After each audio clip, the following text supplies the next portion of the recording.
दोस्तों आज मैं आप लोगों को सीएसएस या कोई भी कम्पिटिटिव एग्ज़ाम या कोई भी एग्ज़ाम के बारे में बताऊंगा कि उसके लिए क्या स्टेप बाय स्टेप स्ट्रेटजी होनी चाहिए। हम क्या करें, किस तरह हमें कामयाबी मिलेगी, मेरा अपना तजुर्बा क्या है और मैंने लोगों से जो सुना है उसकी रोशनी में मैं आपको आज सादा अल्फाज में सब कुछ बताने की कोशिश करूंगा। और जो देवमालाई कहानियाँ हैं, मिथ्स है सीएसएस के बारे में, उसके बारे में आपको बताऊंगा। ज़रा गौर से सुन लीजिए और इस पे प्लीज़ अमल कीजिए, क्योंकि आइडिया, ख्याल या फ़िक्र के लिए अमल या एक्शन की बहुत ज़्यादा ज़रूरत है। वरना वैसे बातें हम बहुत सुनते हैं और नसीहतें बहुत हमें मिलती है, उस पर अमल कितना किया जाता है वो बहुत ज़्यादा ज़रूरी है। पहली बात यह है कि आपने नंबर एक स्टेप क्या लेना है सीएसएस के लिए या पीएमएस के लिए या किसी और एग्ज़ाम के लिए। नंबर एक स्टेप ये है कि आपने एक बड़ी सीएसएस के लिए आपने 12 जो है ना अपने नोटबुक्स या कापियाँ मोटी मोटी लेनी है। उसमें से सीएसएस की जो सिलेबस है उसमें हर टॉपिक, मसलन इस्लामियात का पेपर है, इस्लाम का अखलाकी निज़ाम, तो इस्लाम का अखलाकी निज़ाम, इस पे ऊपर आप पहले पेज पे लिख के 5 से 10 पेजेस सफ़े उसके लिए खाली छोड़े और उसके बाद दूसरा जो टॉपिक है, मसलन दीन और मज़हब में फ़र्क, तो उसको फिर उसके बाद जो है ना 5 या 10 सफ़े के बाद उसको टॉपिक को ऊपर लिखे। अब आजकल ज़माना जो है वो टेक्स्ट बुक का नहीं है, निसाबी किताब बिल्कुल नहीं। आपने मुख्तलिफ सोर्सेस से, मुख्तलिफ ज़राए से उस टॉपिक को कवर करना है। वो गूगल है, विकिपीडिया है, कोई किताब है। बहुत से लोग ये कहते हैं कि मुझे पब्लिक एडमिनिस्ट्रेशन के लिए, मुझे सोशियोलॉजी के लिए बुक बताए। कौन सी बुक? नहीं, ये बात बिल्कुल गलत है। अब एक किताब पे इन्हिसार बिल्कुल न करें। आपने टॉपिक पे फोकस करना है। एक टॉपिक आपने ऊपर लिख लिया, उसके ऊपर आपको जहां से जो भी मालूमात मिलती है तो उसका मेन पॉइंट आप ऊपर पॉइंट की शक्ल में, बुलेट की शक्ल में आपने उसको लिखना है, एक एक पॉइंट को। अब आप किसी और सोर्स से उसी चीज को पढ़ते हैं और वही इंफॉर्मेशन रिपीटेड है, दोबारा है, तो उसको फिर न ले, आपको पहले से पता है।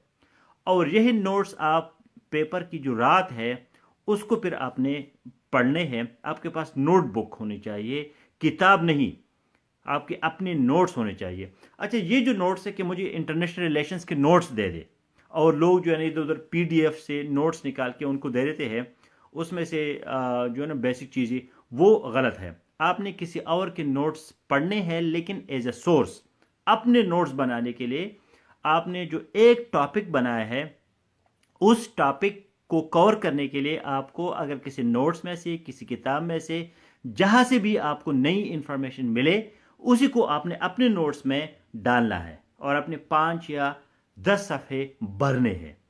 आपने एक वक्त में एक सब्जेक्ट का एक दीवान बंदे की तरह, दीवानगी के साथ, क्रेज, उसके साथ आपने एक सब्जेक्ट कवर करना है। मसलन आपने एसे से स्टार्ट लेना है, तो आपने इसे की जितने भी लवाजिमात है, मैंने अपने वीडियो में बताए हैं कि इसे किस तरह होना चाहिए।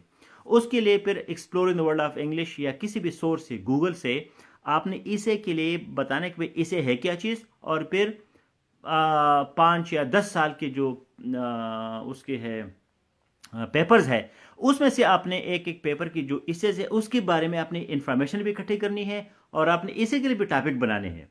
क्योंकि इसे जो है वो मुख्तलिफ उसमें आ सकता है, वो करंट अफेयर से भी हो सकता है, लिटरेचर से भी हो सकता है, फिलासफी से भी हो सकता है। तो आपने इसे के मुख्तलिफ टाइप्स के नोट्स उसके बनाने हैं, फिलासफी, लिटरेचर और जो भी है उसके आपने एक एक 5-5 पेजेस का उसके लिए आपने सेक्शन बनाना है अपने नोटबुक में।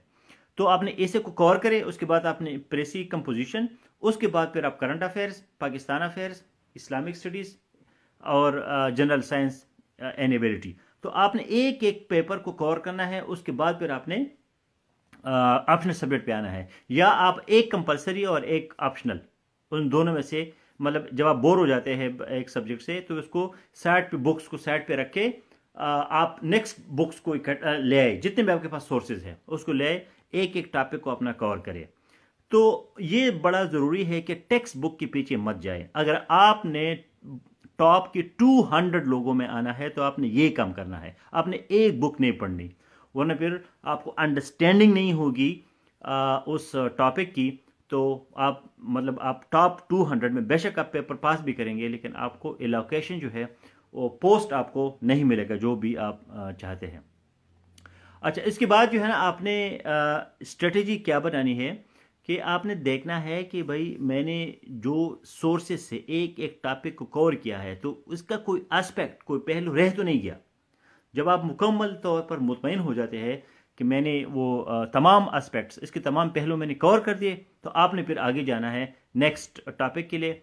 और उस टॉपिक को उस वक्त तक नहीं छोड़ना, आपने इधर से लेना है उधर से लेना है, एक बुक से ही नहीं, आपने मुख्तलिफ सोर्सेज से उसकी तैयारी करनी है। कौन से सब्जेक्ट स्कोरिंग है कौन से नहीं है, ये बिल्कुल गलत है। मेन जो टच स्टोन है, जो आपका मेयार है, वो है अंडरस्टैंडिंग। आपको एक सब्जेक्ट की अंडरस्टैंडिंग आ जाए और इसको आप अपने अल्फाज में बयान कर सकते हैं, तो उसके बाद फिर आपको स्कोरिंग और नॉन स्कोरिंग सब्जेक्ट्स की फिक्र नहीं होनी चाहिए।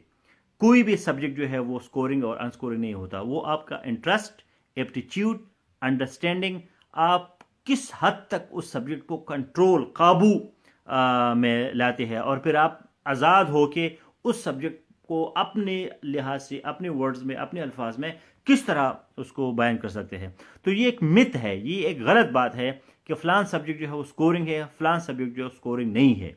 आपका जिस चीज़ पे फोकस है, ये बड़ी मिथ्स है। एक तो मैंने आपको टेक्स्ट बुक का बात की, ख़त्म।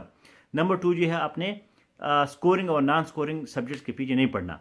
आप, ये कोई मामूली एग्ज़ाम नहीं है। CSS जो है वो आपकी पूरी लाइफ, आपकी पूरी ज़िंदगी चेंज करेगी। ये एक बहुत बड़ी रिस्पॉन्सिबिलिटी है और कम्पिटेटिव एग्ज़ाम है। आप जितनी भी तैयारी करेंगे, अब यही तैयारी आपके कहीं और काम आएगी, लेकिन आपने टॉप 200 में आना है। और जो लोग नहीं आते, तो मैं आपको ये सजेस्ट करूँगा कि आप अपने जो भी आपका MNA है या MPA है, उसकी आप जाए, उनको बताए कि भाई फेडरल पब्लिक सर्विस कमीशन ऐसा कोई बंदोबस्त करे कि जो लोग टॉप 200 में नहीं आते या 300 जितने भी पोस्टें होते हैं उस ईयर, उन लोगों के लिए भी मतलब मुख्तलिफ डिपार्टमेंट्स में कोई और पोस्ट एलोकेशन जो है ना वो कर दे। ज़रूरी नहीं है कि वो फेडरल सर्विसेज हो या मतलब जो भी सिविल सर्विसेज है, वो कहीं भी फिर जा सकते हैं। अगर वो इंजीनियर है तो वो वापटा में जा सकता है, अगर वो डॉक्टर है तो वो मिनिस्ट्री ऑफ हेल्थ में जा सकता है, किसी हॉस्पिटल में उसकी अच्छी सी मतलब वो हेल्थ उसको मिल सकती है। कोई MBA है तो उसको फिर किसी मैनेजरियल पोजीशन के लिए, क्योंकि उसने इतनी तैयारी की होती है, तो उस तैयारी के बेस पे वो कहीं और फिट हो जाए। तो इसके लिए लेजिस्लेशन या जो भी रूल्स रेगुलेशंस वगैरह बनानी है, उसके लिए आप अपने MNAs और MPAs के साथ बात करें। अच्छा, CSS जो है उसमें आप प्लीज़, मैं आपको एक और बात करूं कि बहुत से लोग मुझे इनबॉक्स भेजते हैं या मेरे टाइमलाइन या वॉल पे लिखते हैं। प्लीज़ इसको न करें। ये मेरा 12वां वीडियो है, मैं आगे भी आपके साथ डिस्कस करता रहूँगा। तो जो आप पहले मेरी वीडियोस को सुने, उस पर गौर करें, एक एक चीज़ को बार बार उसको सुने, फिर भी आपको कोई उलझन हो, कोई मसला हो, तो आप फिर मुझसे उसी वीडियो पे कमेंट के तौर पर अपने ख्याल करें। मैं आपको रिक्वेस्ट करूँगा कि मैं ज़रूरी नहीं कि हर बंदे के जो है ना वो इनबॉक्स का जवाब दे सकूँ, या अगर दे भी सकूँ तो मैं चाहता यूँ हूँ कि सारे लोग उससे फ़ायदे उठाए। तो इसके नेक्स्ट जो मेरा पॉइंट है वो इसी कॉन्टेक्स्ट में है कि जो लोग फेसबुक पे लिख सकते हैं करेक्ट इंग्लिश, वही लोग जो है ना वो आगे जाएंगे। अगर आपको शर्म है, हया है, हेजिटेशन है, झिझक है, हिचकिचाहट है, आप नहीं लिख सकते, आपको शर्म आती है, लोग क्या कहेंगे, दोस्त क्या कहेंगे, मैं अगर गलत लिखूंगा मैं क्या कहूँगा, फिर मैं उसको करेक्ट करूँगा कि आपने कैपिटल आई लिखा है, आपने स्मॉल आई, तो इन चीज़ों में पढ़ोगे, इन कम्प्लेक्सेस में, तो इसका मतलब ये है कि कोई गड़बड़ है। अगर आप फेसबुक पे एक करेक्ट कमेंट नहीं लिख सकते ओपनली, फ्रैंकली, तो इसका मतलब है कि आपकी कंपोजिशन, आपका जो राइटिंग स्किल है, आपका एक्सप्रेशन है, आपकी पर्सनैलिटी है, आपकी जो शख्सियत है, इसमें गड़बड़ है कहीं। तो तो आप प्लीज़ जो है ना फिर या तो CSS का ख्याल छोड़े या उस गड़बड़ को ख़त्म करें। मैं आपको इनकरेज करूंगा जी, मैं आपको एक राज की बात बता रहा हूं कि आप फेसबुक पे ओपन लिखें। बेशक आपसे थोड़ी बहुत गलती भी हो जाए, कोई नहीं है, आप कोई पॉइंट आउट भी करें। एक हमाम में सारे नंगे हैं, इसमें कोई वो शर्म हया और एहसास कमतरी और इसमें नहीं आने के दोस्त क्या कहेंगे, इन बातों को प्लीज़ भूल जाए। आप मेरे वीडियोस पे कमेंट करें। अगर कोई कमेंट करता है तो वो ज़रूरी नहीं कि मैं उसका जवाब दूँ, कोई भी उसके ऊपर कमेंट करे, आप बहाने ढूंढे, कंपोजिशन करे, लिखे, आप जो है ना सही से सेंटेंसेस जो है वो अपने कमेंट्स को उसमें ले आए। तो ये बड़ा ज़रूरी है कि आप लोग जो है ना नाइस, थैंक यू, इस तरह की चीज़ें आप छोड़ जाए। आप कोशिश करें करेक्ट इंग्लिश लिखें और जो भी ज़बान हो। आज मैं उर्दू में इसलिए आपसे मुखातिब हूँ कि ये बेसिक बुनियादी चीज़ें हैं, इसको आप समझें। आप अगर टॉप 200 में आना है तो आपने फेसबुक पे कमेंट करना है, लिखना है, मेरे पोस्ट पे, किसी और की पोस्ट पे, जहां भी हो। सोशल मीडिया को सिर्फ पिक्चर्स या फोटोग्राफ्स जो है ना उसको शेयर करने वाला वो ना बनाए, इससे एजुकेशनल तालीमी पर्पस के लिए इस्तेमाल करें। और अपना कंपोजिशन, अगर आप इस डर, ये जो खौफ है आपका, इससे अगर आप निकल जाए और आप ओपनली लिख के फेसबुक पे, मैं आपको गारंटी दूंगा कि आप CSS हाल में जो है ना बिल्कुल शेयर होंगे। आप ऐसे लिखेंगे, आपको कोई परवाह नहीं है, क्योंकि ये आप पे एक प्रेशर है कि मैं अगर यहाँ लिख सकता हूँ तो मैं फिर वहाँ भी एग्जामिनेशन हॉल में भी लिख सकूँगा। तो इस शर्म से निकल जाए। ये जो आपका झिझक है, जो आपकी मतलब वो हिचकिचाहट है, इसको ख़त्म करें कि कोई एहसास कमतरी इसमें ना आए। सेल्फ कॉन्फिडेंस बहुत ज़रूरी है। और सेल्फ कॉन्फिडेंस क्या है? ये नहीं है कि आप अपने बिस्तर में जो है ना शेर है, और मुर्गा जो है वो कहते हैं कि अपने इसमें शेर होता है गली में। नहीं, आपने फेसबुक पे आके पूरी दुनिया को लिखना है। 5 सेंटेंसेस लिख के, 10 लिख के, पैराग्राफ लिख के, लेकिन लिखो, दुनिया को जो है ना दिखाओ। अगर ये आपका झिझक खत्म हो जाए तो मेरे ख्याल में आपके लिए CSS जो है ना बड़ा आसान होगा। तो आज मेरे आपके लिए ये मैसेज है कि एक तो नोट्स वाला तरीका शुरू करें, टेक्स्ट बुक को भूल जाए, एक एक टॉपिक को हर सोर्स से, गूगल से, विकिपीडिया से, जहां से आपको मिले, इंटरनेट में बहुत से इंसाइक्लोपीडिया है, वहां से आपको उसके बारे में अपने छोटे छोटे पॉइंट्स लिख के, और एग्जाम रात को उसी पॉइंट्स को पढ़े, पूरी बुक को नहीं। दूसरा जो है ना, प्लीज़ ये फेसबुक पे कमेंट्स लिखना जो है, कंपोजिशन स्किल, ये बड़ा आपके लिए बहुत ज़रूरी है कि आप उसको करें। स्कोरिंग नॉन स्कोरिंग के पीछे न जाए। जो सब्जेक्ट आपको अपील करता है और आप समझते हैं कि इसमें मुझे अंडरस्टैंडिंग है और मुझे मज़ा आता है उसको पढ़ने की, क्योंकि ये जो CSS है ये एक नॉलेज प्रोजेक्ट है। ईमान से मुझे आज भी मज़ा आ रहा है जब मैं आप लोगों से डिस्कस करता हूँ। 20 साल, 17, 18, 20 साल के बाद भी मुझे मज़ा आ रहा है कि ये CSS मैं भी लर्निंग कर रहा हूँ। ये जो है ना कितनी बड़ी बात है कि ये सिर्फ एक एग्ज़ाम पास करना, कैरियर या जॉब वाली बात नहीं है। आपका इल्म, उसको एंजॉय करें। मतलब आप कितने ऐसे लिखना, फिर कंपोजिशन, इंग्लिश लैंग्वेज पे कमांड हासिल करना, इस्लाम से आपको आगाही हो जाती है, करंट अफेयर्स, आपको दुनिया माफिया आपको पता चल जाता है कि दुनिया में क्या हो रहा है, पाकिस्तान के बारे में आपको पता चल जाता है।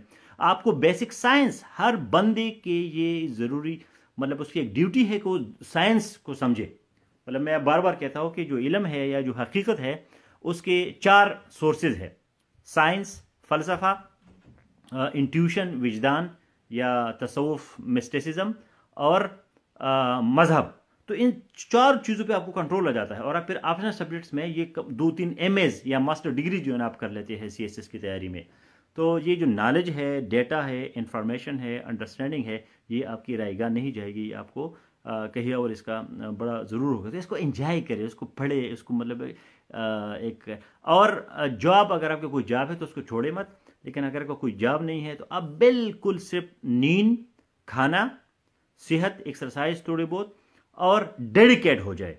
अगर आपका कोई मतलब वो नहीं है ज़्यादा कहीं बाहर जाना या किसी सोशल उसमें या ऑफिस में, तो कोई शेव करने की इतनी ज़्यादा ज़रूरत नहीं है। अब कपड़े शपड़े सफाई ज़रूरी है, लेकिन उन चीज़ों चक्करों में मत पड़ो। कोई भी 1 सेकंड भी ज़ाया नहीं करो। अगर आप ख़वातीन सुन रही है तो ज़रूरी नहीं कि आप मेकअप में और बाकी चीज़ों में जो है ना आपके घंटे घंटे जो है ना वो ज़ाया हो। बिल्कुल डेडिकेट हो जाए, फोकस करे अपने पेपर पे, सब्जेक्ट पे।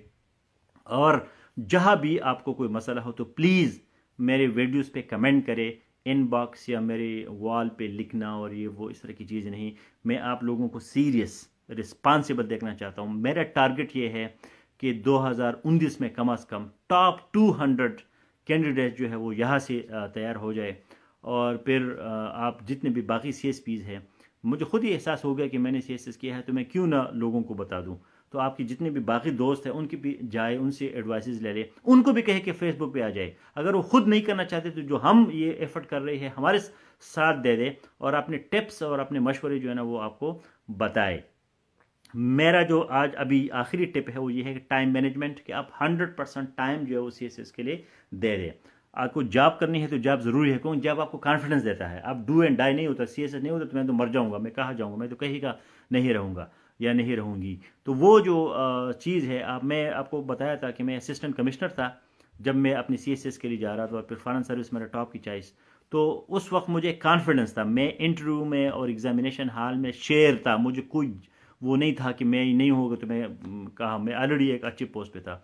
तो ये एक उसका बूस्ट है। लेकिन अगर आप कुछ नहीं कर रहे तो आपके पास बहुत ज़्यादा टाइम है, तो आप उसको एंजॉय कर सकते हैं। ऑप्शनल सब्जेक्ट्स में आप अपनी चॉइसेस पहले देखें, बाद में आप मुझसे मशवरा कर सकते हैं।